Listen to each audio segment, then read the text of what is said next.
Hello everyone. तो इस video में मैं आप सभी को एक अपडेट देने वाली हूँ। ये अपडेट मैं इसलिए देने वाली हूँ क्योंकि बहुत सारी गलतियों के बाद जब आपका सिलेक्शन नहीं होता, जिसमें आपको ये समझ नहीं आता है कि आपने सारा जो फॉर्मेट है, जो प्रोसेस है, सारी चीज़ें आपने सही की है और फिर भी आपका जो नंबर ज़्यादा होते हुए भी, कट ऑफ मार्क्स से ज़्यादा होते हुए भी सिलेक्शन नहीं होता और उसके पीछे जो आयोग है वो क्या रीज़न देती है।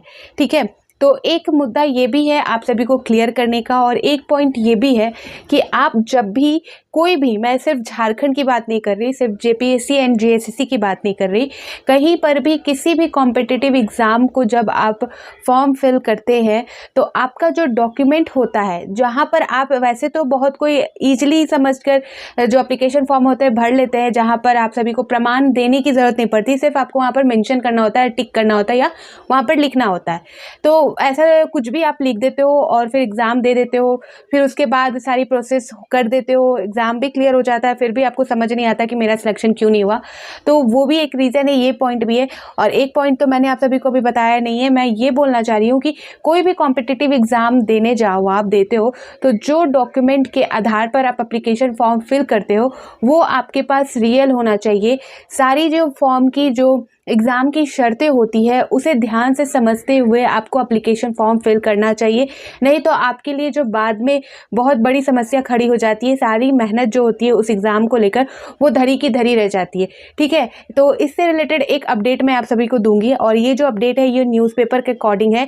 ये वैसे तो कल जारी हुआ था, कहने का ये मतलब है कि ये जो है फ्राइडे को ये अपडेट मुझे देनी थी आप सभी को, बट जो सीडीपीओ एंड जो आपका पीटी यानी कि 11 to 13 पीटी के बाद जो मेंस एग्जाम से रिलेटेड अपडेट आए थे तो वो सारी चीज़ें मैं आप सभी को क्लियर करने लग गई थी, जिस वजह से ये अपडेट मैं आपको फ्राइडे को नहीं दे पाई। ये जो अपडेट है ये जो कोर्ट का फैसला है वो अभी पूरी तरह से नहीं आया है इस केस में, लेकिन ये अपडेट आप सभी को पता होना चाहिए। और क्योंकि आप इस सारे जो जेपीएससी एंड जेएसएससी के दरमियान जो एप्लीकेशन फॉर्म भरते हो, फिर उसके बाद बहुत सारे कैंडिडेट परेशान रहते हैं। अभी का मामला आप देख सकते हो, जो 11th जेपीएससी हुई जिसमें पीटी एग्ज़ाम में 7,000 प्लस जो स्टूडेंट है, कैंडिडेट है, वो सफल रहे। लेकिन ऐसा भी मामला देखने को मिला इसी एग्ज़ाम के दरमियान कि बहुतों ने ये दावा किया कि उनके जो अंक है वो कट ऑफ मार्क्स से कहीं ज़्यादा भी है, उससे ज़्यादा भी है, फिर भी उनका जो रिजल्ट है वो नहीं जारी किया गया, उनका सिलेक्शन मेंस एग्जाम के लिए नहीं हुआ। और वो परेशानी होना लाजमी भी है। आप सोच सकते हो, इतने मेहनत से आप तैयारी करते हो, एग्ज़ाम देते हो और आप श्योर रहते हो कि आपका ये एग्ज़ाम हो चुका है, आप आगे की तैयारी करने लग जाते हो और सडनली आपको पता चलता है कि आपका सिलेक्शन नहीं हुआ। ठीक है, फिर आप आयोग के चक्कर लगाते हो, कार्यालय के चक्कर लगाते हो और उसके बाद आयोग आपको ये जवाब देती है कि जो आपने जाति प्रमाण पत्र दिया था वो तिथि से पहले नहीं दिया था या वो अप्रूवल नहीं माना जाएगा, ऐसा कुछ आपको रिस्पॉन्स देती है। तो उस टाइम आपको फील होता है कि काश आपने ये सारी गलतियां नहीं की होती या आप सभी को इस सारी चीज़ों के बारे में पहले से पता हो। ठीक है, तो चलिए हम बात कर लेते हैं इस अपडेट की। अब बहुत सारी चीज़ें मैंने आप सभी को क्लियर कर दी कि ये जो अपडेट देने का रीज़न क्या है मेरा। तो देख सकते हैं यहाँ पर नियुक्ति में जाति प्रमाण पत्र की शर्तों को ले अभ्यर्थियों को नोटिस। ठीक है, यहाँ पर हाई कोर्ट की 3 जजों की पीठ में हुई याचिका पर सुनवाई। झारखंड हाई कोर्ट के justice R Mukhopadhyay, justice Anand Sen और जस्टिस राकेश शंकर की बृहद पीठ में जेपीएससी एंड जेएसएससी और जेपीएससी परीक्षा में जाति प्रमाण पत्र से संबंधित शर्त और नियमों को चुनौती देने वाली याचिका पर सुनवाई हुई। गुरुवार को सुनवाई के दौरान अदालत ने वैसे अभ्यर्थियों को नोटिस जारी करने का निर्देश दिया है जिनकी नियुक्ति इस मामले के आदेश पर प्रभावित हो सकती है, ताकि वे सभी अपने अधिवक्ता के माध्यम से अदालत में अपना पक्ष रख सके। अदालत ने प्रार्थी को इसके लिए अखबारों में आम सूचना जारी करने का निर्देश दिया। अदालत ने इस मामले में चयनित अभ्यर्थियों की ओर से दाखिला हस्तक्षेप याचिकाओं को सुनवाई के लिए स्वीकार कर लिया है। मामले की अगली सुनवाई 27 जून को होगी।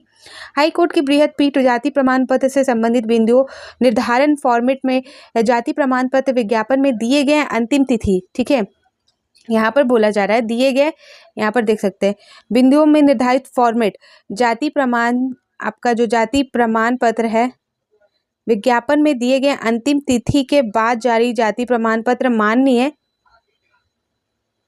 अमान्य पर सुनवाई चल रही है। ठीक है, ये जो मामला है जो अभी हाई कोर्ट में गया हुआ है, ये आपका है जाति प्रमाण पत्र से संबंधित। जो आपका जो एप्लीकेशन फॉर्म जारी होता है, जो विज्ञापन जारी होता है, एडवर्टाइजमेंट जारी होता है, उसे दिए गए जो अंतिम तिथि होती है, अंतिम तिथि के बाद जारी जाति प्रमाण पत्र मान्य है या अमान्य है पर सुनवाई चल रही है। ठीक है, तो यहाँ पर जो कास्ट सर्टिफिकेट है, जो आपका जर्नल देखते होगे आप, journal OBC, ST, SC, BC1, BC2, EWS, तो ये सारी चीज़ें आपका जो डॉक्यूमेंट है उससे रिलेटेड यहाँ पर बात की गई है कि वो मान्य है। जो विज्ञापन एडवर्टाइजमेंट जारी होता है उसके लिए लास्ट तिथि जो होती है उस तक आपका मान्य है या अमान्य है। तो इसके अलावा सुप्रीम कोर्ट के राम कुमार जजोरिया के मामले में आदेश भी इसका महत्वपूर्ण बिंदु है। पूर्व में कार्यवाहक मुख्य न्यायाधीश S चंद्रशेखर की खंडपीठ ने मामले में इन 3 बिंदुओं को निर्धारित करते हुए इसे बृहद पीठ में सुनवाई के लिए भेजा था। इस संबंध में डॉक्टर नूतन इंदरवार सहित 43 याचिकाएं हाई कोर्ट ने दाखिल की गई है। याचिका में कहा गया है कि JSSC या JPSC की परीक्षा के लिए जारी विज्ञापन की अंतिम तिथि तक आपका जाति प्रमाण पत्र जारी होने की अनिवार्यता सही नहीं है।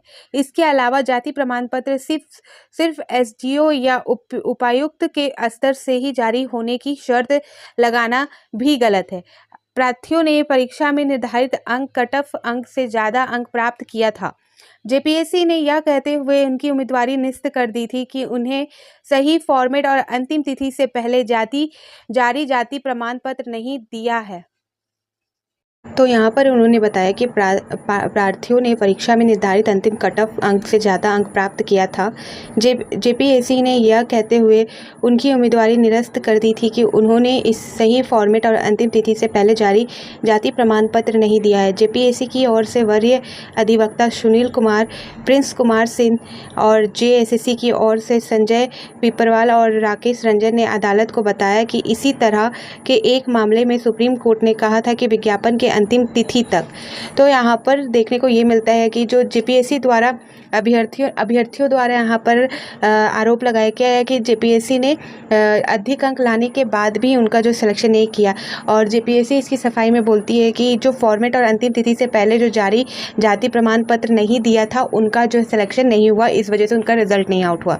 तो इस मामले में जो JSSC एंड JPSC अपनी सफाई देते हुए हाई कोर्ट में सारी चीज़ें क्लियर कर रही है कि एक और मामला ऐसा निकल कर सामने आया था जिसमें अंतिम तिथि तक मान्य था। यहाँ पर जैसे कि आप भी आगे देख सकते हो यहाँ पर कि अदालत को बताया कि इसी तरह के एक मामले में सुप्रीम कोर्ट ने कहा था कि विज्ञापन की अंतिम तिथि तक जाति प्रमाण पत्र होना ज़रूरी है।